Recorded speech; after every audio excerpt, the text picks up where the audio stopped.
Hi guys, welcome back with another video on Microsoft Excel. In this video we will discuss how to convert a range of data into table. So let's get started. So this is our inventory data. So this is in a normal Excel sheet. This is my range. So once I click inside the range to convert data into table, so I'll go to insert and here is my table. So I'll click here.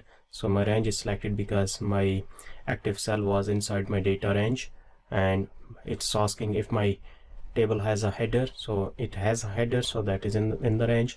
I'll click OK. So you can see it is converted into a table.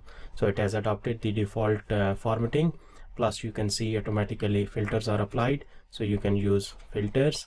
And plus the advantage of a table is when you press enter or you, let's say if I copy anything from here, automatically it is copying formula from the above row. So this is the advantage of a table compared to normal range. It is adopting the formatting, plus any formula which is there on the above row is adopted to the next row.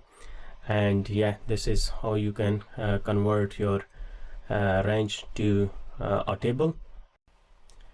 At the end, we are going to discuss how to apply convert data to table using shortcut. So select the range of the data and Control T, and then it's asking you to if you might table as a header, okay, and it's converted to a table. So this is the shortcut, Control plus T, and Control plus T will convert your data into a table. So that's it for today.